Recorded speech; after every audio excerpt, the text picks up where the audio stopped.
Itusile Records. Oh na na na na na na na na. Yorùbá dé. Ẹ fọwọ́ sí kí Yorùbá dá dúró. Gbogbo tẹ́ wá lọ́rùn. Ẹ fọwọ́ sí Odùduwà dá dúró. Ká lè dòmìnira. Ẹ fọwọ́ sí. Yé kí ìgbà yẹ wá kára tù wá lára o. Ẹ fọwọ́ sí. Agogo tó lè gbogbo kó lè dẹ̀rọ̀. Ẹ fọwọ́ sí. Oya àkókò lọ bá gbẹ́dúgbẹ́dú. Àwa la lọ́rọ̀, àwa la lówó. Ọmọ Odùduwà ẹ jẹ́ ká dìde. Ká dìde fúnlẹ̀ wa o. Ká dìde fọ́jọ́ la àwọn ọmọ wa. Ọmọ ẹlẹ́ran tó ń jẹ gungun. Ọmọ aláṣọ tó máa wà kíkà. Yé ọmọ Yorùbá ẹ dìde o. Kájà fúnlẹ̀ wa. Kẹrù dòmìnira. Ẹ fọwọ́ sí kí Yorùbá dá dúró. Gbogbo tẹ́ wá lọ́rùn. Ẹ fọwọ́ sí Odùduwà dá dúró. Ká lè dòmìnira. Ẹ fọwọ́ sí. Yé kí ìgbà yẹ wá kára tù wá lára o. Ẹ fọwọ́ sí. Agogo tó lè kókó kó lè dẹ̀rọ̀. Ẹ fọwọ́ sí. Ṣùgbọ́n tọmọdé bá tó lọ́kọ ó yẹ kó lọ́kọ ni. Tọmọdé bá tó ládàá o ó yẹ kán fún ni o. This is time for us to stand. Yorùbá land ẹ máa sùn gbà. Kájú mọ̀ pé ilẹ̀ wa ni. Kájú mọ̀ pé iṣẹ́ wa ni o. Ẹ jẹ́ ká dìde. Welcome on board, welcome on board. Yorùbá ronú. Ẹ jẹ́ ká jà fómìnira wa. Kí iṣẹ́ lè wà fáwọn ọmọ wa. Gbogbo lè tẹ́ wá lọ́rùn. Ẹ fọwọ́ sí. Kí Yorùbá dá dúró. Gbogbo tẹ́ wá lọ́rùn. Ẹ fọwọ́ sí. Odùduwà dá dúró. Ká lè dòmìnira. Ẹ fọwọ́ sí. Kí ìgbà yẹ wá kára tù wá lára o. Ẹ fọwọ́ sí. Gbogbo tó lè kókó kó lè dẹ̀rọ̀. Ẹ fọwọ́ sí. Ẹ fọwọ́ sí. Yé mo pe ẹ̀yin òòṣà ẹ̀ǹdè. Ifá ẹ̀là mímọ́ Ọbàtálá Ọ̀rúnmìlà Odùduwà Ògún Ṣàngó Ọbalúayé Èṣù Yábẹ̀tà Ọlọ́mọ Onílẹ̀ Iyemọja Ọ̀ṣun Ọya Ajé Ológun Ìwà Àyàó Ọba Ọtì ẹ dìde àti ṣetán ẹ dìde fòmìnira wa. Ẹ dìde fómìnira wa. Ẹ káàsán, ẹ kúrọ̀lẹ́, gbogbo bíkíbi tẹ́ bá ti ń wò wá. Ẹ káàbọ̀ sórí ètò Èjìrẹ́mi ará Ìṣokùn ẹnugbalaja lórí igi ọkàn bá bí èjì ló wọlé tọ̀ mí. Òbẹ́ ṣìkìtì bẹ́kẹ́tẹ́ ó ti lé alákìsà wọlé ó sọ di onígbà aṣọ. In fact, mo kí yín ẹ káàbọ̀ sórí ètò. Ẹ bá wa máa pín. Bon, ká tó wọnú agbami ètò lọ, ẹ jẹ́ ká dúpẹ́ lọ́wọ́ Elédùmarè. A fẹ́ continue part 2 rescue from distress tá à ń sọ lọ ní ìjẹta, ó ti dìjẹta. Elédùmarè a dúpẹ́. Elédùmarè a dúpẹ́ tọ́pẹ́ dá. Adúpẹ́ wíwà láyé wa, adúpẹ́ gbogbo nǹkan tẹ́ ti ń ṣe, adúpẹ́ ìtẹ́ máa ṣe, adúpẹ́ ìtẹ́ ṣì ń ṣe lọ́wọ́lọ́wọ́. Adúpẹ́ ààbò yín lórí wa láti ọjọ́ dé ọjọ́, láti ìgbà dé ìgbà. Adúpẹ́ pé a wà láàyè, àwa ń bẹ̀bẹ̀ ní wákàtí fún gbogbo àṣìṣe bàbá ńlá wa.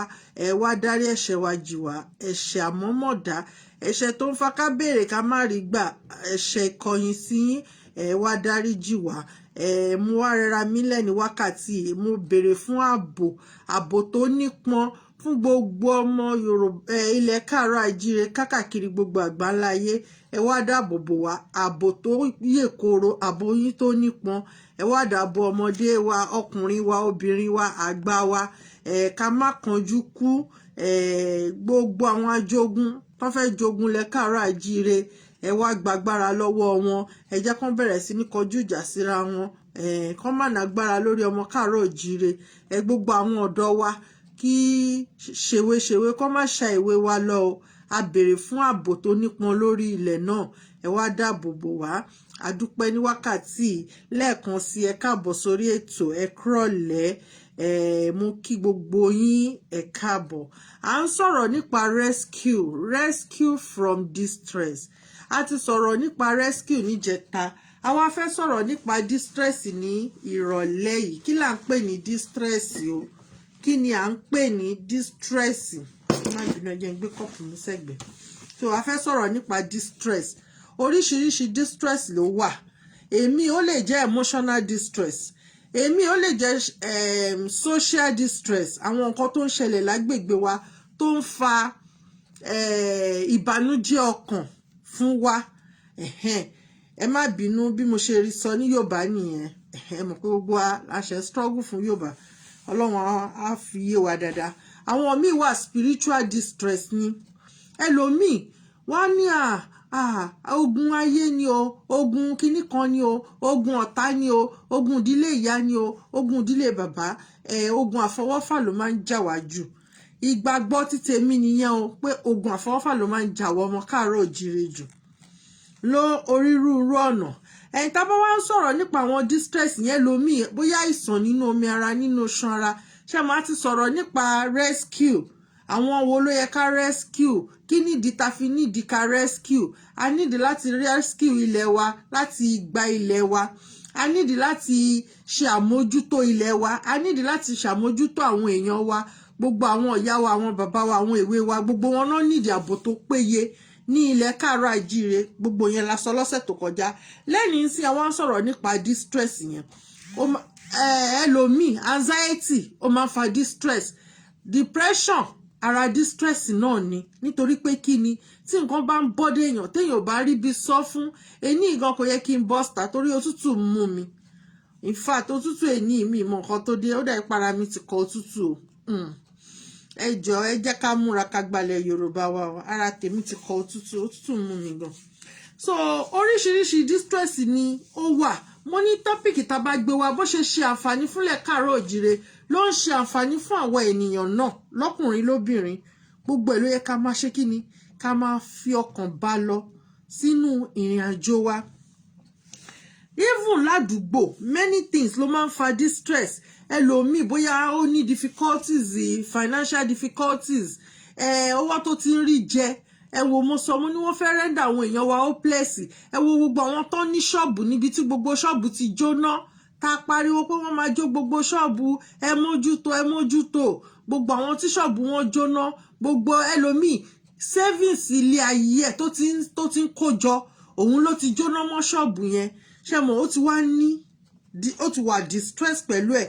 Ẹlòmíì gbogbo nǹkan tó ń ṣẹlẹ̀ ládùúgbò bó ṣe ń gbé kúkúrú bó ṣe ń gbé gúngùn ó ti fa ìbàlẹ̀ ọkàn fún wọn. Ó ti fa àìsàn sí wọn lára. Àwọn ẹlòmíì bóyá abuse ni, most especially àwọn ọmọ obìnrin, àwọn ọ̀dọ́ wa, àwọn youth wa, báwọn ọlọ́pàá ṣe abuse wọn, tó ń pa wọ́n nípakípa, tó ń ná wọn nínàkúnà. Àìmọye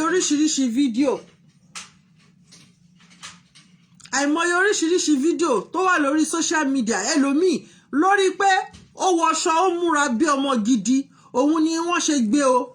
Wọ́n á gbé wọn lọ sí kíní àtìmọ́lé. Àwọn ẹlòmíì wọ́n á ná wọn. Ó ti ẹ̀ ní àwọn míì wọ́n á gbowó ribiribi lọ́wọ́ wọn. Gbogbo àwọn nǹkan yẹn ìdí nìyẹn tá ṣe ní a gbọ́dọ̀ rescue ara wa. Ẹ jẹ́ mi mo rí yín ẹ káàbọ̀. Ẹ kú gbáradì. So gbogbo àwọn nǹkan yẹn àìmọye abuse, gbogbo oríṣiríṣi crisis, ìjà lọ́tún ìjà lósì, gbogbo ẹ̀ àwọn nǹkan yẹn. Ça va? Pẹ̀lẹ́. Lọ́lọ́tọ̀nà. Ìjà lọ́tún ìjà lósì, gbogbo àwọn nǹkan yẹn òun ló ń fa gbogbo àwọn distress tá à ń sọ̀rọ̀ nípa ẹ̀. A dẹ̀ gbọ́dọ̀ rescue ara wa. Kò sẹ́ni tó máa gbà wá, àwa la máa gbára wa. Àmọ́ ti sọ mo ní kò sí warrior kankan bí kankan. Kálukú ni warrior rẹ̀. Kò sí warrior. Ẹ mọ́kàn kó pé warrior kan wà bí kankan. Èmi àti yín ni warrior. Kálukú ló máa dúró gẹ́gẹ́ bí warrior ìdílé ẹ̀. Àwọn tó ń bá ń ṣe vigilante ládùúgbò, àwọn náà máa dúró gẹ́gẹ́ bí warrior àdúgbò yẹn. Kò sẹ́ni kankan. Kò sí jàfòjò mọ́. Jàforí ara ẹ ló kù. Lórí ìkànnì táwa yìí jà fún orí ara ẹ, kò sí jàfòjò mọ́. Nítorí pé kíni gbogbo ọjọ́ náà wọ́n ti fẹ́ di kíni? Wọ́n fẹ́ di hero lọ́jọ́ tòní. Hello sir, mo wà lórí live program tí bá ṣe tán máa pè yín. So ẹ má bínú jàre àwọn èèyàn wa àwọn bàbá wa jìjàngbara ni. So bí mo ṣe ń sọ lọ kò sí jàfojo mọ́, kálukú ló máa dìde tó máa jà fún rẹ̀, kò sẹ́ni tó fẹ́ jàfẹ́ nìkankan mọ́. Reason ni pé ṣé mo fẹ́ du orí olórí káwòdì gbé tèmi lọ ni. Ní dorí olórí káwòdì gbé tiwa lọ o. Ó ti tabára lé, ó ti tabára oko. Ìdí nìyẹn ta ṣe wá ní ká concentrate lórí distress yẹn. Ẹ wo ẹlòmíì inú fo àyàfo ni wọ́n wà láti jáde. Inú fo àyàfo ló wà láti jáde because wọn mọ ẹlòmíì á wò pé ó lọ o àmọ́ bóyá ó máa wọlé. Àwọn ẹlòmíì tó ń gbé ní Ìbàdàn tó yẹ pé wọ́n máa ń lọ ṣe nǹkan lẹ́kọ̀ọ́. Àwọn ẹlòmíì Èkó náà ti ń ṣiṣẹ́ weekend tán bá fẹ́ lọlé ó ti di pé wọn ò lè lọlé mọ́ nísìn. Inú fo àyàfo náà wà. Gbogbo àwọn distress tá à ń sọ̀rọ̀ nípa ẹ̀ náà nìyẹn wípé a gbúdọ̀ dìde lórí ẹsẹ̀ wa gẹ́gẹ́ bí ọmọ káàárọ̀ àjíire. A gbúdọ̀ gbé ìgbésẹ̀. Kí ni àwọn ìgbésẹ̀ tó yẹ ká gbé? A gbọ́dọ̀ rescue gbogbo ọmọ káàárọ̀ òjíire. Gbogbo wa pátápátá la máa rescue ara wa, kò sẹ́ni tó máa rescue wa nítorí a ti wà nínú distress kidnappers, a ti wà nínú distress ICC, a ti wà nínú distress àwọn bandits, a ti wà nínú distress àwọn Boko Haram, a ti wà nínú distress àwọn Fúlàní. Àwọn Fúlàní darandaran tó ń fi ẹran jẹ oko tó ń pa àwọn èèyàn káàkiri. A ti wà nínú distress yẹn. A ti wà nínú distress insecurity báyìí. A ti wà nínú distress economic problem. A ti wà nínú distress social problem báyìí. Nítorí pé kí ni kò àìmọye nǹkan tó ń ṣẹlẹ̀ tó yẹ pé àwọn tó wà nílé wọn ò gbọ́. Àwa tá wà níta là ń rí information because wọn ò rí ná, kò sí ná tó máa fi gbọ́. Àwọn ẹlòmíì wọ́n ra íńtánẹ́ẹ̀tì wọn ò rí íńtánẹ́ẹ̀tì gan lò. Ara distress tá à ń sọ nìyẹn. Ìdí nì tí gbogbo wa gbúdọ̀ ṣe kí ni ká gbúdọ̀ máa pe àwọn èèyàn wa. Torí ẹ̀ mo ṣe tọ́pìkì pé ẹ má jẹ́ kó sú wa nínú gbígbọ́. Ìdí nìyẹn tá máa ṣàlàyé fáwọn ènìyàn wa. Gbogbo wa la nígbàgbọ́ nínú Elédùmarè. Gbogbo wa la gbé Elédùmarè gbọ́. Gbogbo wa la gbàgbọ́. But Ọlọ́run wo la gbàgbọ́? Elédùmarè gangan ṣóhun la gbàgbọ́. Ìgbàgbọ́ wo la ní nínú Elédùmarè yẹn? Tá bá náà gba Elédùmarè gbọ́, ṣé a máa jókòó báyìí máa ní mo gba Elédùmarè gbọ́ ebi ń pa mí. Ọlọ́run má jẹ́ kébi pààyàn kú sórí ìjókòó. Ìgbàgbọ́ pẹ̀lú àwọn ìgbésẹ̀ tó nípọn bí awọ erin. Òun ni àwọn nǹkan tó kù tá máa ṣe nísìn. Ìgbàgbọ́ pẹ̀lú àwọn ìgbésẹ̀ tó nípọn bí awọ erin. Ẹ wo mo rí news kan lọ́sàn yìí nísìn. Over 30 people lórí pé wọ́n lọ gbàdúrà ni wọ́n tẹra wọn pa tí wọ́n kú. Over 30 people died lórí pé wọ́n lọ gbàdúrà. Àdúrà tá ti ń gbà for many good years. They can change ways wa. Let us go back to our drawing board. Let us go back home. Ẹ jẹ́ ká pe Elédùmarè bí àwọn baba ńlá wa ṣe pé nígbà tí àwọn ajogun wá ní 18 something tí wọ́n fẹ́ wá gba ilẹ̀ káàárọ̀ òjíire. Ẹ jẹ́ káwa náà ká pe Elédùmarè bí àwọn baba ńlá wa ṣe pé. Ẹ jẹ́ káwa náà ká pe ìgbárùn mọ́lẹ̀. Ká bẹ̀rẹ̀ sí ní rán wọn níṣẹ́ bí àwọn baba ńlá wa ṣe rán wọn níṣẹ́ tí wọ́n dẹ̀ jíṣẹ́. And kí ni ìdí tá fi ń bẹ̀rù àwọn gbárùnmọ̀lẹ̀ wa? Kí ni ìdí tá fi ń bẹ̀rù wọn? Nítorí pé wọ́n ti demonize wọn fún wa. Ǹjẹ́ a ti mójú wa débẹ̀? Ǹjẹ́ a rí? Ó dàbí ìgbà tí mo dé ìlú yìí over 11 years ago. Bàbá kan ó dàbí pé ó ṣe interview before me. Wọ́n wá ń béèrè lọ́wọ́ ẹ̀ pé ṣó ti rí àwọn olóògbóni rí. Ó lóun kàn rí nínú internet. Òun gbọ́ pé wọ́n ń pààyàn nǹkan bẹ́yẹn. Wọ́n wá bí wọ́n ní ṣó rí ibi tí wọ́n ti pààyàn rí. Kó ṣáà answer question yẹn. Ṣó ti rí ibi tó ti pààyàn rí? Ó lóun máa ń gbọ́ ni. Òun ò rí rí. Wọ́n ní kó máa lọ. Pé because àwọn fẹ́ evidence tó lè fi prove pé wọ́n ń pààyàn lóòótọ́. But he keep, obìnrin yẹn torí Yorùbá náà fi ń bí. Obìnrin yẹn bí pé wọ́n níṣẹ́ rí ibi tí wọ́n ti pààyàn pé wọ́n pààyàn lójú yín rí báyìí. Àbí wọ́n mú àwọn ènìyàn, wọ́n fẹ́ pa wọ́n. Bàbá mi Thierry Alade ẹ káàbọ̀ sórí ètò. Máa yẹn ṣàṣọ pé òun gbọ́ ni. A lot of us à ń gbọ́ ni pé iṣẹ́ ṣe kò dá o. Àwọn òrìṣà wa tàbú ni o. Àwọn kinní kan àrírí àti ẹ̀dẹ́bẹ̀. ẹ káàbọ̀ mami, ẹ káàbọ̀ sórí ètò. Àdé bẹ̀ ká mọ nǹkan tó ń ṣẹlẹ̀ ń bẹ̀ ká tiẹ̀ ní okay o, a trial will convince us. Let us make a trial. This is the appropriate time. Mo máa ń sọ màá ní when is the time? This is the appropriate time fún wa láti padà lọ sílé báyìí. Ká bẹ̀rẹ̀ sí ní rán àwọn òrìṣà wa, ká bẹ̀rẹ̀ sí ní rán wọn níṣẹ́. Àwọn ìgbárùnmọ̀lẹ̀ wa ká bẹ̀rẹ̀ sí ní rán wọn níṣẹ́. Tá bá wá rán wọn níṣẹ́ ká kọ́kọ́ ṣe mọ̀ pé tí àwọn oní kí lorúkọ ẹ̀ wọ́n ní wọ́n kọ́kọ́ fẹ́ ṣe remission of sin. A gbọ́dọ̀ kọ́kọ́ ṣe remission of sin. Remission of sin tá máa ṣe ní pé there must be a relationship. Ẹ mọ̀ ní ìsìn kan ní ọkùnrin yìí ká ní èèyàn burúkú ni téèyàn ò bá súnmọ́ báwo ló ṣe fẹ́ mọ irú èèyàn tó jẹ́. A gbọ́dọ̀ kọ́kọ́ súnmọ́ ká mọ nǹkan tó ń ṣe ká wádìí nítorí ẹ̀ máa sọ bá ní gbogbo àwa tá bá ń ṣe ìjàgbara Yorùbá a gbọ́dọ̀ mọ history Yorùbá, original history dẹ̀ là ń sọ̀rọ̀ nípa èyí. Creation of Yorùbá ń bọ́ láti lè mọ̀ nínú Ifá ni, nínú ìwé odù mímọ́ Ifá láti lè mọ̀ gbogbo àwọn odù yẹn kí ni nǹkan tó sọ.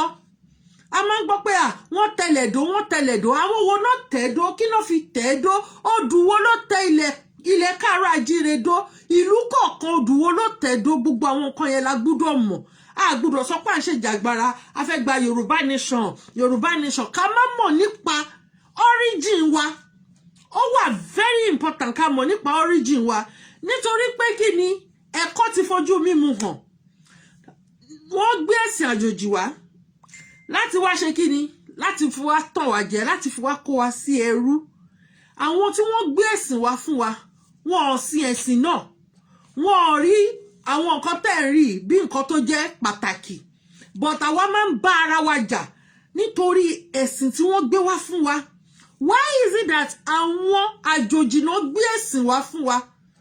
Kí ló dé tí àjókòó ká bẹ̀rẹ̀ sí ní bẹ̀rẹ̀ question kí ló dé tó jẹ́ pé àwa náà gbé wá fún àwọn tí wọ́n ní tí wọ́n gbé wá wáì tí wọn kì í sìn bá ṣe ń sìn. Wáì tí wọn kì í sìn bá ṣe ń sìn.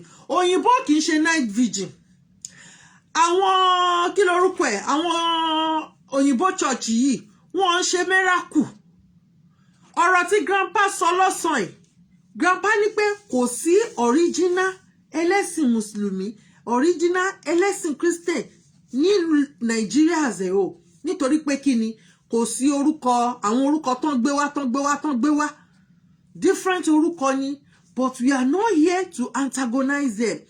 We are here to talk about the rescue from distress tá ń go through tẹ́mi go through tẹ́yìn go through. Nítorí pé kí ni ojoojúmọ́ náà ń kidnap àwọn èèyàn, ojoojúmọ́ ìlú tí ò sí ná kò sómi kò sí security. And Mr. Baba Gosime Buhari ó ti jẹ́ ká understand pé òun náà escape from kí lorúkọ ẹ̀ bomb blast ní 2014. Ìyà yẹn ló fi ń jẹ àwọn ènìyàn ní ìsìn because kí sọ̀rọ̀sọ̀rọ̀ kó máa rántí ọmọ ẹni tó mọ̀ ọ́ gbọ́. Kí ló dé tí kò sọ láti gbà yẹn tó jẹ́ ìsìn ló ṣẹ̀ wá ń sọ? Kí ló dé tí wọn ò ṣe investigation láti 2014 yẹn títí wá di 2021 táwọn èèyàn wá ń kú ìwọ wá ń sọ sí pé ìwọ escape death. So kò ń ṣe big deal tí gbogbo àwọn èèyàn bá ń kú táwọn míì escape death. It is not a big deal to you.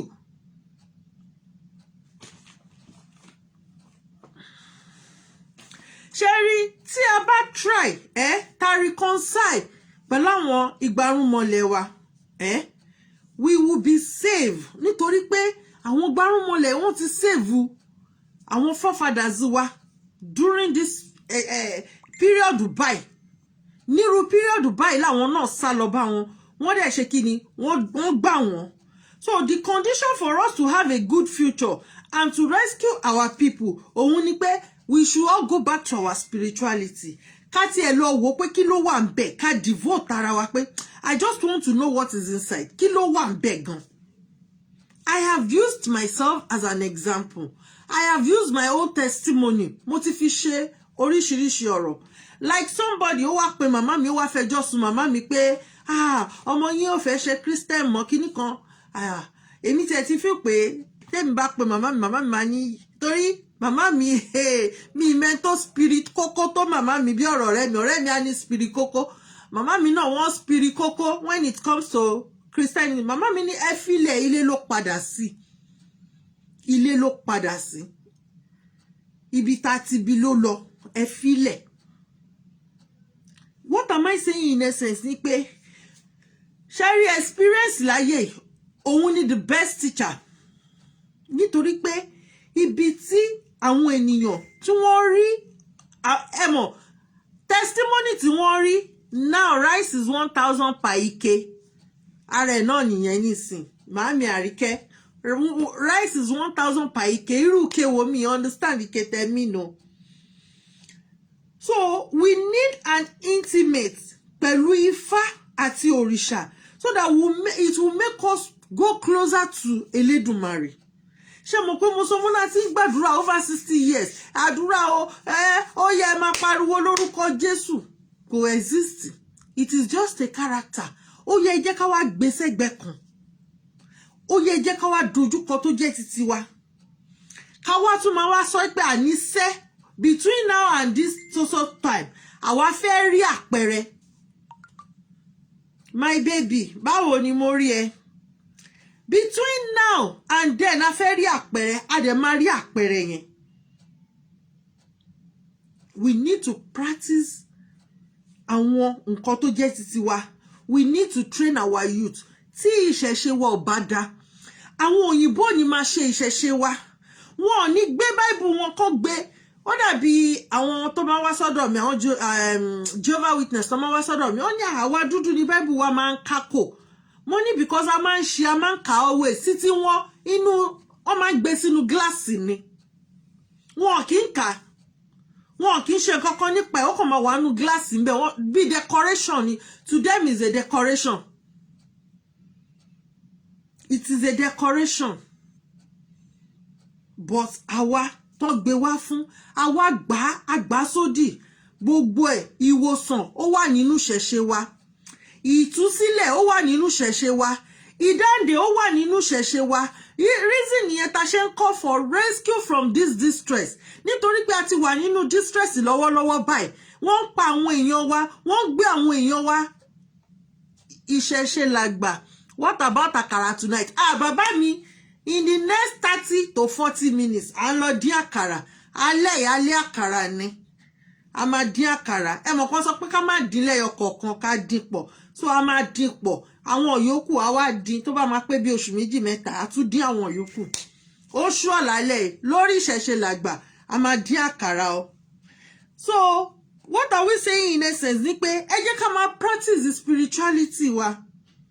Mo sọ̀rọ̀ kan lórí program ní ìjẹta mo nígbà tí àwọn people iná wọ́n ṣe investigation mo lóríṣiríṣi strategy làwọn Fúlàní ń lò wọ́n islamize ìlú torí wọn kì í ṣe Islam àwọn náà oníṣẹ̀ṣe kan ẹlẹ́gbẹ́ kan ni wọ́n ń ṣe irú ìṣẹ̀ṣe títí wa àwọn náà olóògùn ni wọ́n ti ṣe investigation ẹ̀rù ń bà wọ́n wípé àwọn people ìwọ́n náà ní ayẹta tí ò lè jẹ́ kí bọ́ wọlé sí wọn lára nítorí wọ́n ti ní encounter pẹ̀lú ara àwọn ọmọ wa ìdí nìyẹn tí wọ́n ṣe lọ ṣe poisonous arrow. It is a confirmed story. Advert. Confirmed story ni reason nìyẹn tí àwọn ènìyàn ṣe rí tí wọ́n kó ẹṣin rẹpẹtẹ wọlé ẹ dẹ̀ mọ̀ pé táwọn bá wà lórí ẹṣin tó ń fire arrow kẹ́yìn tó súnmọ́ wọn ṣé ti rí ọgbọ́n tí wọ́n ń lò. This is the reason why we need to wake up. This is the reason why ká gbọ́dọ̀ ṣe mójútó ká má ṣe investigation wa ká má dánu dúró ká má dákẹ́ ká dẹ̀ má sọ báyìí ká má jẹ́ káwọn ènìyàn wa mọ̀ pé bá a ṣe ń gbégbèsè làwọn náà ń gbégbèsè o bá a ṣe ń gbégbèsè làwọn náà ń gbégbèsè o ẹ mọ̀ kó máa follow your back to back wọ́n follow wa back to back wọ́n ṣe investigation wọn náà back to back torí ọmọ ẹ máa sọ pé ibi tẹ́yìn ti busy tẹ́tí ń bára yín jà àwọn people yìí wọ́n ń ṣe kí ni wọ́n plan another strategy tó máa lò tó bá jẹ́ pé lára àwọn ọmọ wa tó wà nílùú yẹn wọn ò bá wọn lòdù àwọn poisonous arrow yẹn kọ́ máa sọ fún wọn pé kọ́ wà careful wà poisonous o kọ́ máa jò kàn wọ́n lára skin wọn. We will not have this information to pass round. Then ẹ jẹ́ ká dìde. Enough of our àti gba kámú ìjọ wo lẹ fẹ́ gba kámú dà ìjọ wo la fẹ́ gba kámú dà. This is the high time. Something happened ní Mali. Àwọn èèyàn rọ́ síta gbogbo ìlú rọ́ síta. Oh, because wọ́n go against the dictatorship àwọn French. But àwọn ọmọ lè kárò òjìrè wọ́n máa pa wọ́n o wọ́n máa ṣe gbogbo ẹ̀ o wọ́n wá ń fi election wọ́n fi fẹ́ máa fi tàn wá jẹ ẹ̀tànjẹ tó ti ń tàn wá jẹ láti bí ọdún mélòó ṣé ẹ̀tànjẹ yẹn la máa wà lórí ẹ̀. A lot of people, a lot of youth, a lot of our able youth wọ́n ti wà depressed and àwọn èèyàn realize pé they need help, they need to be rescued. A rí fídíò tí young man, able young man, ó dẹ̀ bẹ́ sí omi. We don't know the outcome of omi tó bẹ́ sínú ẹ̀. Bóyá ó kú ni, bóyá ó yè ni, èmi ò gbọ́ feedback o. Torí èmi ò kì í parọ́ nǹkan tẹ́mi ò bá mọ̀. Àìmọye àwọn ènìyàn tó ti lo drug. Àìmọye àwọn ènìyàn tó yẹ pé out of frustration of what is going on in that country. Àwọn ẹlòmíì wọ́n ti base ara wọn lórí drink. Àwọn hard drink. Ẹnìkan sọ fún mi pé wọ́n mu pastis láì miss ẹ̀. Ó tán, he died. Ọmọkùnrin yẹn kú. Because kò rẹ́ni rescue ẹ̀. Ìdí nìyẹn tá ṣe ń sọ̀rọ̀ nípa rescue. Everybody is in distress. The whole nation ló wà nínú distress lọ́wọ́lọ́wọ́ báyìí. He died. The whole nation ló wà nínú distress. Ẹlòmíì sìn kò lè feed the family. Ẹlòmíì kò rán jẹjẹ. Àwọn ẹlòmíì wọ́n wò pé jẹ́ kí lọ mú kí lórúkọ ẹ̀ kí fi pàrònú rẹ́. Mi ìgbọ́rí ibi téèyàn ti mu codeine. Ó ti di pé àwọn ọmọ yẹn ti àwọn youth yẹn ti mu codeine. Mo máa sọ máa ní wọ́n sọ pé kí lórúkọ ẹ̀ ni. Distress ni. Anxiety ń ṣe wọ́n, depression ń ṣe wọ́n, they are depressed. Tó bá jẹ́ pé ibi báyìí ni wọ́n fún wọn ní counselor tó máa cancel wọn tó máa kàmú wọn, wọ́n máa dìde sí head wọn. Nísìn wọ́n ti wá fẹ́ fi owó wáyẹ́kì wọ́n fẹ́ fi tàn gbogbo àwa mothers jẹ. Owó wáyẹ́kì tí wọ́n san nígbà tó wà ní governorship. Owó wáyẹ́kì tí wọ́n san pé ẹ má sanwó wáyẹ́kì o, ẹ má sanwó kinní kan o. But wọ́n fẹ́ sanwó wáyẹ́kì gbogbo students o tó máa ṣe wáyẹ́kì lọ́dún yìí o. But dáfọ́ máa bẹ̀rẹ̀ sí ní san 8,000 naira. Àwọn àwọn taxi máa san 6,000 naira. Wọ́n ti list ibi tó ti máa gbowó wáyẹ́kì yẹn jáde. We should wake up from our slumber. Ìlú yẹn kò ń ṣèlú tó work. Nothing is working there. Kò dẹ̀ lè work nítorí pé kí ni foundation wà faulty. Wọ́n ní when the foundation is faulty kí lolódodo fẹ́ ṣe. Ẹ máa rebuild ẹ̀ ni. It has to be rebuilt. Because ó máa affect from generations to generation. The foundation is faulty. Nothing is working. People are dying daily. Tó bá yá nísìn. Writer kan ó ní in the next 3 months people will be dropping dead. Kò kí n ṣe corona ló ń pa wọ́n o. Ebi ló máa pa wọ́n. Wọ́n ti ń sọ̀rọ̀ nípa subsidy nísìn. Wọ́n yí yín sí poro, wọ́n yí yín sébè. We need to rescue ourselves. Kí ni solution? Number 1 solution ni pé we need to come out of that contraction called Nigeria. Location 419. It is a location fáwọn tó ń rà tó ń tà. Because Nigeria was not created by God. Àwọn bàbá kan tó ti over 60. Má ní anybody above 60. Ẹ má ti ẹ̀rọ. Wọ́n wá ń sọ fún wa wípé àwọn make gbogbo life àwọn ní Nigeria. Yes, you cannot blame them.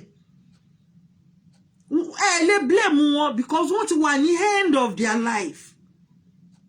So tẹ́ bá sọ fún wọn pé Yorùbá nation ẹ fẹ́lẹ̀ Oòduà republic ó máa dàbí pé ẹ̀yin à ń shit ni kò lè ní mínísì wọn because wọ́n máa pé mélòó ló kù fún fáwọn eré wo làwọn tún fẹ́ sá.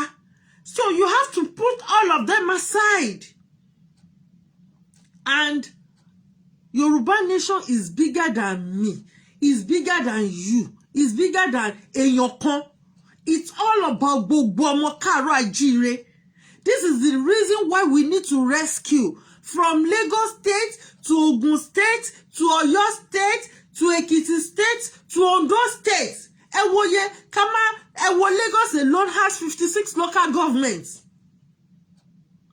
Ẹ wá multiply gbogbo local government tó wà nílùú kọ̀ọ̀kan. Kẹ́ wá multiply street tó wà nílùú kọ̀ọ̀kan. Kẹ́ wá multiply ilé tó wà nílùú kọ̀ọ̀kan. Kẹ́ wá wo iye èèyàn tó ń gbé nínú building kọ̀ọ̀kan. It is all about all of us. Ká wá sọ yẹn, wọ́n ní we have 60 million nílé. Wọ́n kà wọ́n ọmọ kéékèèké mọ́. So tá bá multiply ẹ̀ pẹ̀lú àwọn ọmọ tó ṣe ń bí àwọn baby a máa wà níbi 90 million ọmọ Yorùbá.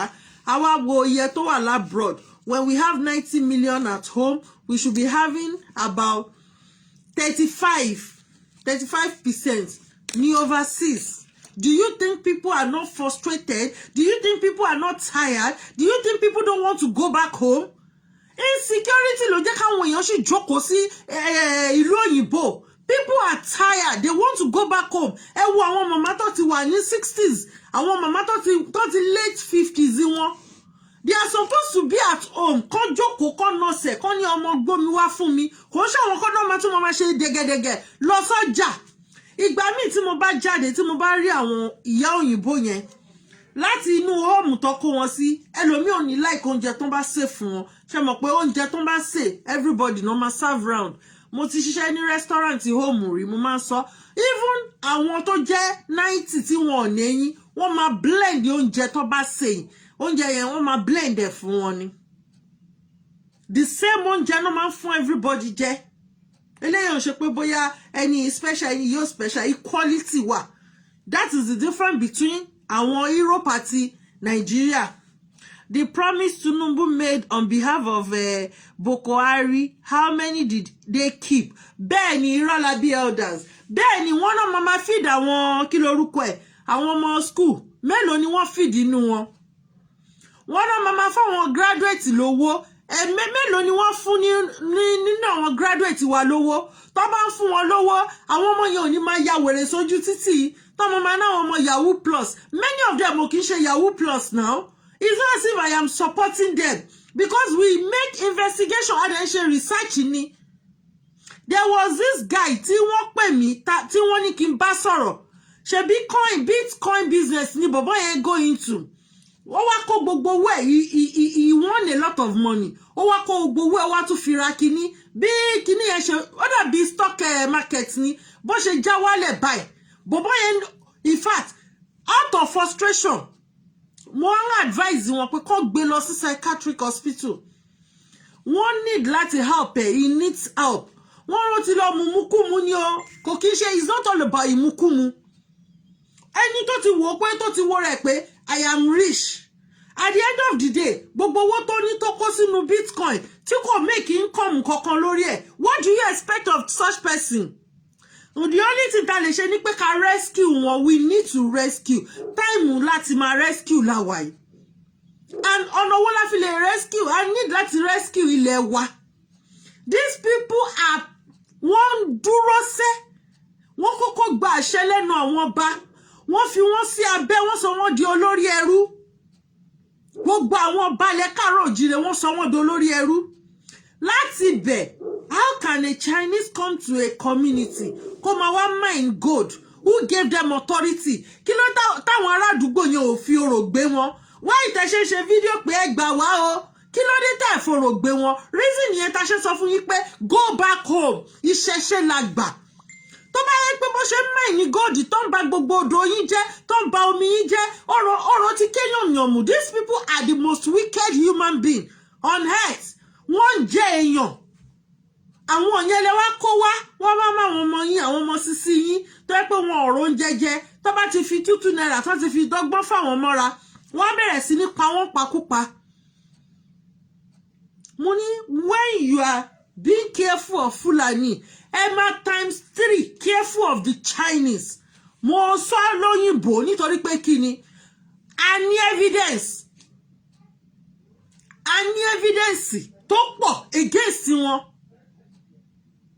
They are not human.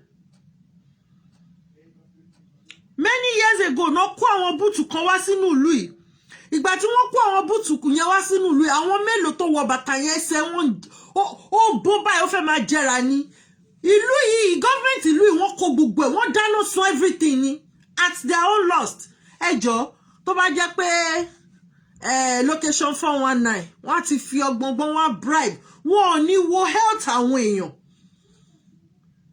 oríṣiríṣi oúnjẹ náà ń ṣe wá fún yín mo ti rí pé wọ́n ti ń ṣe gàárì wọ́n fẹ́ gba ilẹ̀ nísìnyí wọ́n ti rí pé trace àwọn generation àwọn Africa ní DNA wọn Africa ní many years ago torí pé wọ́n ti dictate nǹkan tó wà nínú ilẹ̀ wa tí àwọn ọmọ káàárọ̀ òjìrè tí a ti mọ̀ ẹ̀rọ̀bẹ gold nìkan náà wà nínú ilẹ̀ ni ẹ̀rọ̀bẹ diamond nìkan náà wà nínú ilẹ̀ ni wọ́n tún ti dictate nǹkan kan nínú ilẹ̀ yẹn nísìn.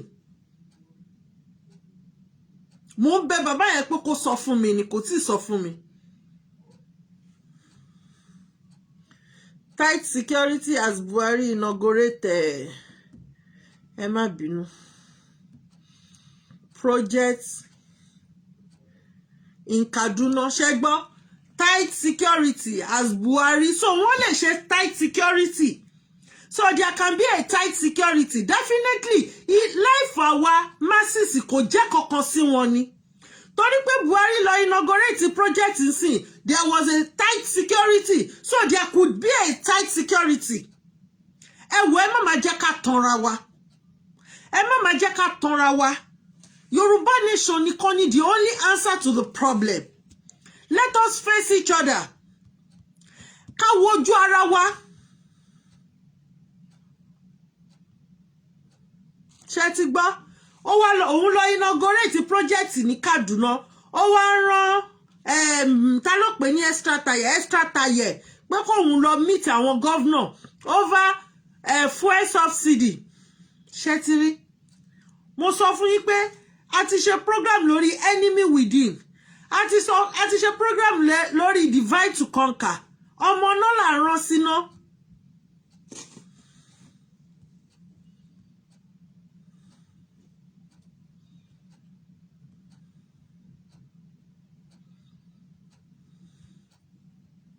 Ṣẹgbọ́n wọ́n ti wọ́n sí Abdulsalam won fuel price increase will push millions of Nigerians into poverty. Ṣé Nigerians ò ti wà nínú poverty already? They are already in abject poverty. Kò ó dàbí bàbá kan tó pè mí láti ní ilẹ̀ Káàárọ̀ Oòjíire. Bàbá yẹn ní pé an average man kò lè boast of 200 naira. 200 naira. Mo gbọ́ tí àwọn bóyá àwọn boys kan wà bẹ̀ bóyá àwọn bàbá kan wà bẹ̀ wọ́n ní bẹ́ẹ̀ ni o. Bó ló ti fẹ́ rí bó ló ti fẹ́ kó ṣé bí ò ní jẹun ṣé ìyàwó ò ní jẹun ṣọ́mọ ò ní jẹun.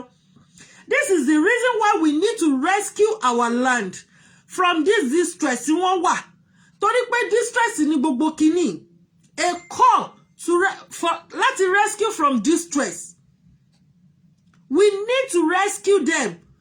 Àwọn ògo ọjọ́ ọ̀la àwọn ni wọ́n ń kú àwọn ògo ọ̀la àwọn ni wọ́n ń pa. Ẹ jẹ́ ká tètè protect wọn tá bá protect wọn àwọn náà máa rebuild ìlú yẹn ẹnìkan sọ pé ogun ò dàbí brother tẹ̀wá o kíníkan but wọ́n kógun jà yín ogun insecurity ń jà economy ogun ni àìníná ogun ni.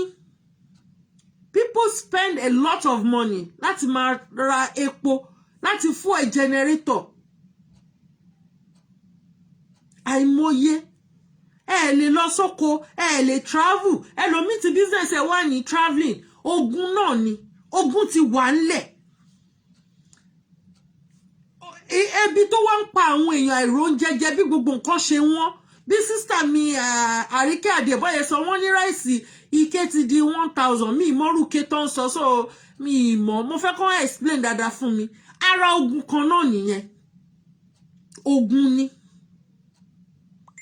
so ṣé a máa wá lajúlẹ̀ kí ogun yẹn kó wá kúkú swallow àwọn èèyàn up ni or we just come together and rescue people kò dẹ̀ sẹ́ni tó máa rescue ẹnì kankan àwa la máa rescue ara wa bí mo ṣe sọ gbogbo ogun yẹn distress ni ẹlòmíì ó ní anxiety depression everywhere everybody ló wà depressed one way or the other insecurity ti fa depression ẹlòmíì ṣọ́ọ̀bù ẹ̀ tó jóná ti fa depression ẹlòmíì kò rí help one of our brother ajìjàngbara ni wọ́n nepa official ni wọ́n ibi iṣẹ́ ló ti ní accident he was sacked pẹ̀lú situation ẹ̀ the only helper tí wọ́n tún ní tó fẹ́ help ẹ̀ to regain back himself and his strength òun ni Sunday Igboho has been arrested ara ogun kan nìyẹn so you want us to keep quiet and be watching láì pààyàn láì gbébọn láì kidnap àwọn kidnappers ìdẹ̀rẹ̀ wọ́n live large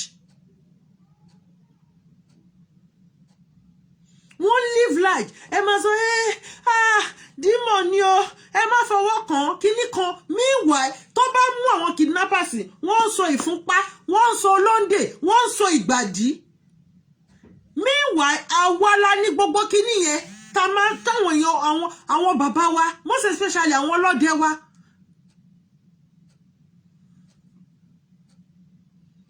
nígbà tí àwọn tí wọ́n wá tọ́nà wọn gbé ìfọ́jú because kò kí ń ṣe ọ̀làjú ìfọ́jú ni àwọn forefathers wa ti ń ṣe aṣọ òkè wọn kò sẹ́ni tó kọ́ wọn bó ṣe ń dá ìkàmpálà kò sẹ́ni tó kọ́ wọn bó ṣe ń gbin rice ọ̀fadà tí rice ọ̀fadà ti wà kò sẹ́ni tó kọ́ wọn bó ṣe ń lo irú tó ń fi irú ṣe oúnjẹ wọ́n ti ń ṣe gbogbo nǹkan wọn wọ́n ti ń kọ́ ilé káwọn people tó dé àwọn as a matter of fact àwa Africa la kọ́ àwọn òyìnbó bó ṣe ń wẹ̀ òyìnbó kì í wẹ̀ wọn ò mọ bó ṣe fi kankan kó fi wẹ̀ ìfọ́jú náà gbé wá wọ́n wá fi ẹ̀sìn wọ́n fi block ojú àwọn èèyàn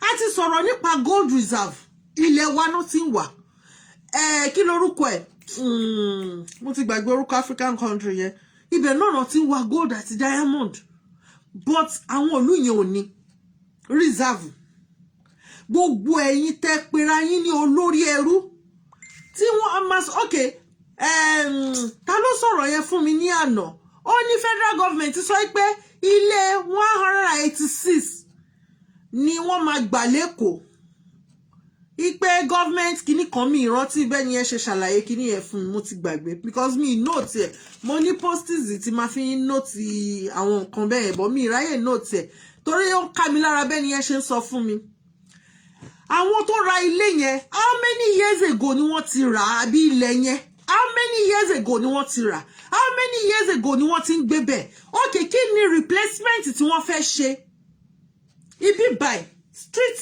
mi wọ́n wó àwọn ilé kan àwọn tó ń gbé níbẹ̀ they are all tenant building government building ni wọ́n fi wọ́n sí another place wọ́n fi wọ́n káàkiri wọ́n ṣe wà ń wó ilé yẹn because ilé yẹn ó ti tó mímọ́ bọ́n yẹn máa sọ ní kínní ó lè collapse anytime wọ́n ti wò ó lè collapse anytime so that kó má bàa pa àwọn èèyàn wọ́n kó àwọn èèyàn kó ń bẹ̀ wọ́n lọ fi wọ́n síbòmíì wọ́n máa wó ilé yẹn báyìí ẹjọ́ ń bo ni wọ́n fi àwọn èèyàn tó fẹ́ gba ilé lọ́wọ́ ẹ̀ torí federal government ń claim pé òun lòun nílé meanwhile àwọn ìdílé tó nílé wà bí ilé sọ bóyá ti nọ́ọ̀tì o but aláwọn àwọn ọmọ Èkó náà aláwọn ọmọ Òṣòdì gbogbo àwọn Àwórì Kìtìgbé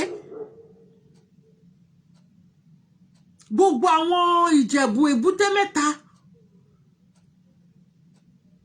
so what are we talking àbí because ó ń jẹ́ kí lorúkọ ẹ̀fẹ́ mi So we just need to keep quiet. Wọ́n ti ń gbalé, wọ́n ti lé àwọn èèyàn ní Magodo nísìn. Wọ́n disgrace a whole security officer of a state kò lẹ́nu láti sọ̀rọ̀. Ẹ ti rí pé ẹrú ni gbogbo wọn. Ńgbà tí mo bá jẹ́ kí lorúkọ ẹ̀, a security officer of my inú ilé, somebody will just come into my room. I don't fẹ́ wá sínú ilé mi, I don't fẹ́ wá dà nǹkan rú nínú ilé mi. And mo dẹ̀ máa wò bẹ́ẹ̀. Kò sí respect mọ́, kò sọ́wọ́ ń bẹ̀ mọ́. Nítorí pé kí ni federal kan tó jókòó sí òkè lọ́hùn tí ò mọ nǹkan tó ń ṣẹlẹ̀, tí ò mọ báwọn èèyàn ṣe làálàá tó ń ṣiṣẹ́ tí wọ́n fi ra ilé wọn, tí wọ́n fi kọ́lé wọn. Ó fẹ́ wá gba ilé, ó fẹ́ wá gba ilẹ̀ lọ́wọ́ wọn. After how many years? Ṣé wọn mọ̀ pé ilẹ̀ federal government ní kó tó máa ta fáwọn èèyàn? Ṣé wọn mọ̀ ní we need to rescue people nítorí pé kí ni àwọn ẹlòmíì tí wọ́n gbalé lọ́wọ́ ẹ̀, ẹlòmíì àìsàn ìrònú ilé yẹn ló pa. Ẹ káàbọ̀ jàre bàbá wa Idris Daudu, bàbá wa Lawal Jamiu, ẹ má bínú, má alájà mo rí yẹn káàbọ̀ mà. Ìrònú ló pa. Ẹlòmíì ó kọ́ ilé wọn ò jọ wọnú ilé yẹn. Débi tó máa gbé bẹ̀. Ó lọ lé ni. Àwọn ẹlòmíì tó wá diaspora tó kọ́lé sílé wọn ò lè lọ lé. Gbogbo àwọn youth wa tó lọ sí school tó jáde tí wọ́n ní ọpọlọ. Ani is a yahoo boy, is a kinikan ọpọlọ tó fi ń ṣe yahoo yẹn. Ẹ jẹ́ ká gba Yorùbá nation. Kó wá lò kó fi build the nation. You don't condemn. You encourage them. We need to change our mentality. Ẹ wá, ṣé rí gbogbo ẹ lu jìbìtì yẹn, má fi lu jìbìtì. Àwọn míì ọ̀nà míì wà. Ẹ wo àwọn youth wa bó ṣe dá kí lorúkọ Yorùbá why mo ti gbàgbé orúkọ ẹ̀. Yorùbá Nation Youth kìíní kan program sílẹ̀. Ẹ lọ wo gbogbo àwọn beautiful programs tó wà lórí ẹ̀. Euro apps ṣe bá àwọn youth wa àwọn no build Euro apps. We have so many surgeons tó jọ mọ kárò òjire wọ́n wá káàkiri nílùú òyìnbó. Tá bá gba ilẹ̀ wa, they will be willingly with love láti wálé. Gbogbo energy wọn tí wọ́n lò sílùú onílùú yẹn wọ́n wá lò lé. Àná mo fẹ́ ya ọ́fíìsì president university region yìí. But torí pé mo kánjú, òun ni mo máa yá. Maybe before the end of next week, mo máa yá ní ọ́fíìsì ẹ̀. How simple it is. Very simple. Mo tún bẹ̀rẹ̀, mo ní àṣẹ̀sán bíró. Wọ́n ní ọ́fíìsì ẹ̀ nìyẹn.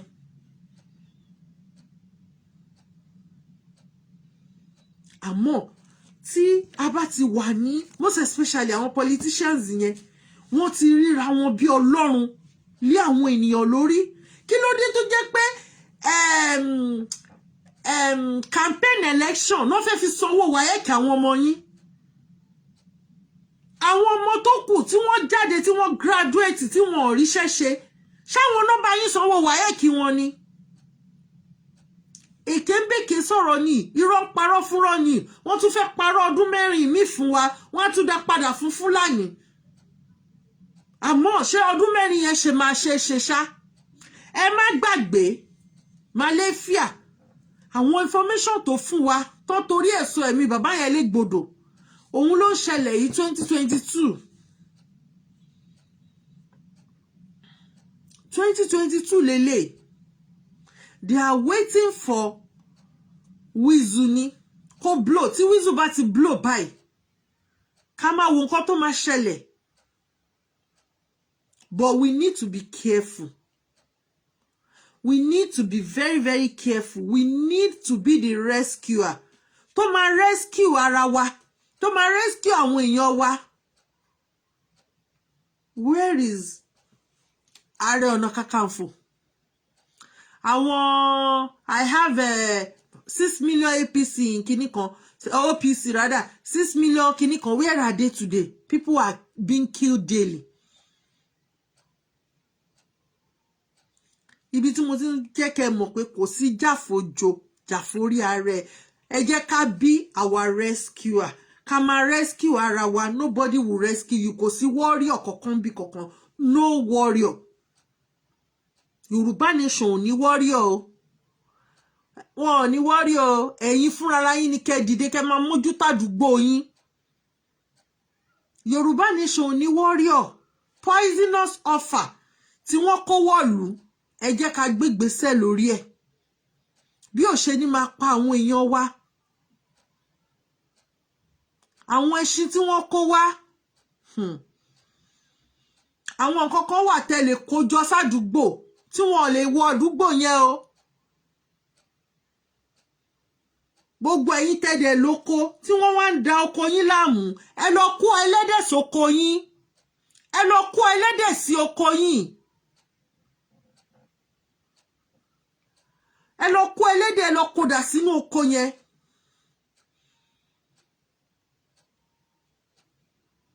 Gbogbo ẹ̀yin tó ń fi ẹran jẹ oko ẹ kó ẹlẹ́dẹ̀ sóko. Àwọn nǹkan kan wà 5 bí how many kini away, how many meters away, bí 20 meters away. Tẹ́ṣin bá ti gbọ́ kàn ní dé ibẹ̀, kàn ní kọjá bí tó bá wà. Ẹ lọ dà wọ́n jọ. Kò sẹ́ni kankan tó máa monitor ẹni kankan. Ẹni kankan tó máa rescue ẹni kankan. Àwa la máa rescue ara wa. Be your own hero. You are an hero. Gbogbo kálukú ọmọ káàárọ̀ oòjíire. We are born hero. We are born great. Ẹ dìde nísìn. A ti ń sọ for the past 2 years. Gbogbo landlord association. Ẹ bẹ̀rẹ̀ sí ní ṣe meeting. Ẹ bẹ̀rẹ̀ sí ní empower àwọn youth yín. Kọ́ máa ṣe kí lorúkọ ẹ̀ vigilante. Kọ́ máa mójútó àdúgbò. Ẹ bá ti rí pé ẹ̀wẹ̀rẹ̀ kan gbé sweet sẹ́gbẹ̀ ó lóun ta sweet lẹ́gbẹ̀ẹ́. Àwọn elédè ìlú ẹ̀ náà máa ń wá lálẹ́ tán máa ń wá jókòó síbẹ̀. Ẹ ṣọ́ wọn pa. Ẹ ṣọ́ wọn pa. Enough of Yorùbá ń ṣe oníjàgídíjàgan. Yorùbá ń ṣe kinní kan. Enough of those things. Àti lajúlẹ̀ títí people are being killed daily. Rescue ourselves. We need to rescue ourselves. The only solution òun ni pé ẹ jẹ́ ká padà sí spirituality wa. Another solution ni pé Yorùbá nation òun ló lè ṣe. Gbogbo àwọn tó bá náà wọ́n ní agbára, tó ní àwọn ní owó, ẹ jẹ́ kí gbogbo wa darapọ̀ ká gba Yorùbá nation. Kó wá ná nínú Yorùbá nation now. Of course, tó bá nífẹ̀ẹ́ ọmọ káàárọ̀ oòjíire dọ́kàndọ́kàn kí gbogbo wọn wá ná nínú Yorùbá nation. Kí wọ́n support nation yìí. They are born to rule. Wọ́n ní kẹ́yìn máa ṣẹrú. Màálù làwọn. Wọ́n fi àwa ọmọ aládé wọ́n fi wá wé koríko. It is a shame. Pẹ̀lú àwọn tó bá jókòó tí wọ́n tó ń bá wọn ṣe. Wọ́n fi ìran aládé, ìran káàárọ̀ oòjíire, ìran aládé, wọ́n fi wé koríko lásán. Àwọn máa jẹ yín ni torí pé màálù làwọn, koríko lẹ́yìn. Nǹkan tìjú ńlá ni.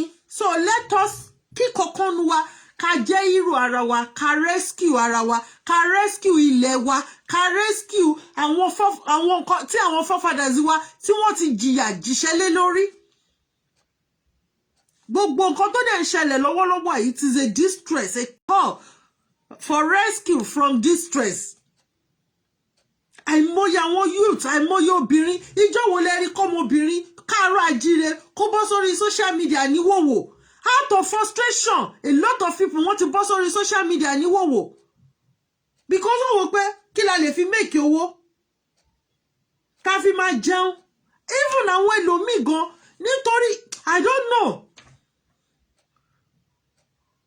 Gbogbo àwa táwa wà ní kí lorúkọ ẹ̀ diaspora. Wọ́n ní owó tí ó ń wá láti diaspora lásán. Ó ju Nigerian budget lọ. Every year. Tó ń lọ sí ilé láti diaspora lásán. Ẹ mọye interest tí ìlú yẹn make ńbẹ̀.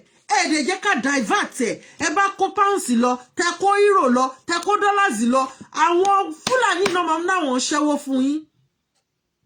àwọn ni wọ́n wà custom, àwọn náà wà ní airport, àwọn náà wà ní gbá, àwọn náà wà láwo. Kí ló dé táwọn ọmọ káàárọ̀ àjíire tó fi jẹ́ pé ẹrú la máa ṣe lábẹ́ wọn?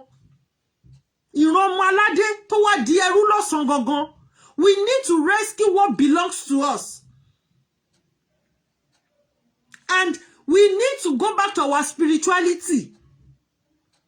Tó yẹ pé tó bá bẹ̀rẹ̀ wàhálà wọn ò ní lè kúrò lójú kan. Kí ló dé tí wọ́n fi ń kọ́ Ifá? We have 67 university. Ẹ lọ gọ́gù ẹ̀ ni wọ́n ti ń kọ́ fá l'Amẹ́ríkà. Tí Ifá ò bá jẹ́ pàtàkì, kí ló dé tí wọ́n kọ́ l'Amẹ́ríkà? Wọ́n ò ṣe bẹ̀rẹ̀ sí ní kọ́ Jesus Christ l'Amẹ́ríkà. We need to wake up from our slumber. Nítorí pé wọn ò tí kidnap family yín, àbí wọn kò tí kàn yín, ìyẹn ò mí pé kò ní kọ̀yàn kan lọ́la. Ṣé ó dìgbà tá a máa dúró kó kàn wá ká tó bẹ̀rẹ̀ sí ní gbégbèsè ni? Ìjọ tí wọ́n bá ti kidnap ọmọ káàárọ̀ òjíire tó ti gba owó lọ́wọ́ wọn, wọ́n ti gba owó lọ́wọ́ yín indirectly. Why tó fi jẹ́ wípé wọ́n kó gbogbo àlùmọ́nì yín, àlùmọ́nì ilẹ̀ káàárọ̀ òjíire, wọ́n kó gbogbo owó tó tọ́ sí ilẹ̀ káàárọ̀ òjíire, wọ́n divert ẹ̀ sọ́dọ̀ wọn. Revenue lọ́dọọdún Lagos State ló ń provide tó pọ̀ jù.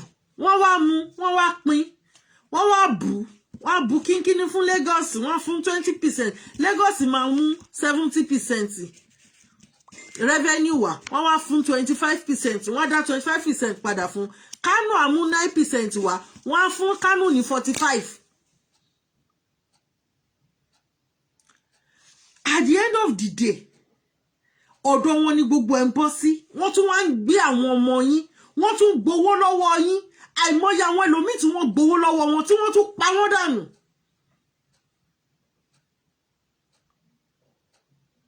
Àwọn frustrated youth kan wá rí pé wọn ò kúkú arrest wọn, wọn ò rí wọn ò mú wọn. Ẹ jẹ́ káwa náà máa ṣe. Àwọn kan wá sọ pé ṣe báwọn Yorùbá náà ti ń ṣe kidnapping, òun nìyẹn o, kìnìkan kọ́ ló ń kidnap o. Did you know how it started? Ṣebí máa yẹ sọ pé ọ̀gá àwọn bandits governor ní North, wọn ò dẹ̀ rí arrest. Ìgbà tí Minister for Communication tó tiẹ̀ ti lè jẹ́ terrorist, kí lẹ expect? The only solution òun ni pé ká rescue ara wa. We need to call for rescue. Kò sẹ́ni kankan tó máa rescue èèyàn kankan. Kò sí warrior kankan bí kankan. Kò sí jàfojo kankan bí kankan. Àwa gangan ni warrior ara wa. Àwa gangan ni hero ara wa. Let us stand up and fight for what belongs to us. Kó tó di pé ó pẹ́ jù. Kó má di pé táwọn ọmọ yóò bá lọ fẹ́ àwọn ọmọ Fúlàní, wọn ò ní ríṣẹ́ ṣe nílẹ̀ káàárọ̀ òjíire. Tó bá gbé áńgẹ́lì wá kó wá become president ní 2023, it will not work, because that country ó ti fọ́ in the realm of the spirit. So kò lè stand mọ́, kò lè hold mọ́. Ẹ má jẹ́ kí casualties kó pọ̀ ju bó ṣe yẹ lọ. Nǹkan tí mo try láti sọ fún yín nìyẹn. Because àwọn èèyàn wa wọ́n fẹ́ ká máa fi gbogbo ẹnu sọ̀rọ̀. I need láti fi gbogbo ẹnu sọ̀rọ̀, because ogun ti ń jà, wọ́n ti ń fogun jà, ìran káàárọ̀ àjíire. But for the casualties kó má pọ̀ ju bó ṣe yẹ lọ, la ṣe gbọ́dọ̀ jẹ́ hero ara wa, la ṣe ń call for rescue nísìn. Kó má di pé in the next few months nísìn, people will be dropping dead. Chemical weapon tí wọ́n rà. Torí kí ló ṣe ra chemical weapon? Yorùbá nation, òun nìkan ni answer o. A call for rescue from distress. Ẹ jẹ́ ká ṣe kí ni? Kí gbogbo wa dìde, ká máa bá àwọn èèyàn wa sọ̀rọ̀, ká máa bá àwọn ọmọ wa sọ̀rọ̀, ká máa bá àwọn ará àdúgbò sọ̀rọ̀. Gbogbo wa ta ní ilé, ẹ jẹ́ ká máa bá àwọn landlord àdúgbò. Ẹ jẹ́ báwo la ṣe fẹ́ ṣe o. ogun ti wọlé eléyìí ò ṣe pọ́n kógun bọ̀ ó kàn yẹ pé we refuse to accept it ni. A rescue from distress. A rescue from distress. Mo mẹ́nu dúró. Ẹ ṣé mo dúpẹ́ o. Daddy Adékúnlé Adépọ̀jù. Daddy Adékúnlé Oyèfá. Mommy Adéníkẹ́ Bọ́lá Jókòó. Màámi tó beautiful. Ẹ ṣé gan ni mà. Uncle Monday Court. God bless you. Bàbá mi Saheed Oníbùdó. Mo rí yín. Bàbá mi Kìlání Sulaimon. Mi ẹ má bínú ẹ kújọ́ mẹ́ta ẹ káàbọ̀ sórí ètò. Alájà Daddy Tèmítọ́pẹ́ ó ga àkáǹtì Tèmítọ́pẹ́ lẹ ló ń rọ̀lẹ́. Bàbá mi Mustapha ẹ kú gbogbo ìgbà mo really appreciate yín gan ẹ ṣé gan ni God bless you all. Gbogbo ẹ̀yin tí mi dárúkọ Daddy Wálé Akínsànyà ẹ má bínú ó ti stroke ọjà ni mo appreciate gbogbo yín ẹ bá wa bá àwọn ènìyàn sọ̀rọ̀ nílé pé kán múra casualties kó má bàa pọ̀ ju bó ṣe yẹ lọ kí àwọn ènìyàn wa má bàa kúkú tí ò tọ́jọ́. These people they don't mean any good, they mean evil. Honestly kò yẹ kí n jáde nírọ̀lẹ́ I am very cold mo ní cold gan but because